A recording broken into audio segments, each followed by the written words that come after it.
Alors nous sommes avec Camilo d'Andois.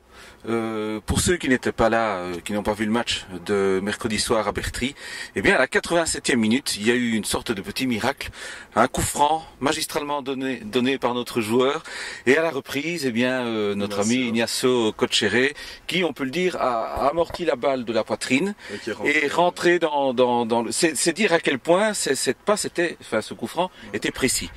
Alors bon, le contexte de ce match était quand même fort dur, un terrain vraiment dégoûtant à la limite du praticable. Il restait 3 minutes de temps réglementaire à jouer. Tom de Kock venait de vous faire entrer au jeu. Que vous a dit l'entraîneur à ce moment? Il m'a dit que ça faisait longtemps que j'avais plus joué et que je devais vraiment jouer mon jeu et vraiment me donner à 100% pour justement rentrer à nouveau dans l'équipe et montrer toutes les qualités que j'avais pour la suite de la saison. Et voilà, donc je suis rentré, je me suis donné à fond et chance pour moi, ça a payé et j'ai pu offrir un point grâce au goal d'Ignacio, mais on a pu ramener un point grâce à ce coup franc. Ok, alors comment vit-on sur le banc un match aussi crucial et quand on sait qu'il n'y a plus grand chose à faire, qu'il n'y a plus beaucoup de temps à jouer et que il faut se donner à fond? Comment vit-on cette situation sur le plan psychologique?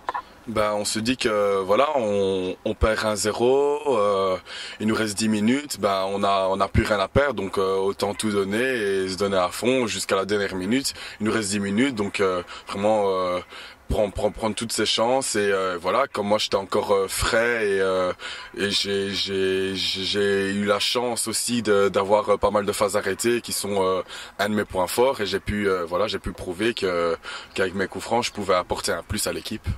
Ok, alors maintenant racontez-nous ce coup franc. J'en avais d'abord eu un premier un peu plus dans l'axe qui avait fait un petit cafouillage dans le rectangle, mais j'avais déjà eu une bonne sensation. Après j'avais eu un premier sur un deuxième, mais vraiment plus désaxé sur le côté.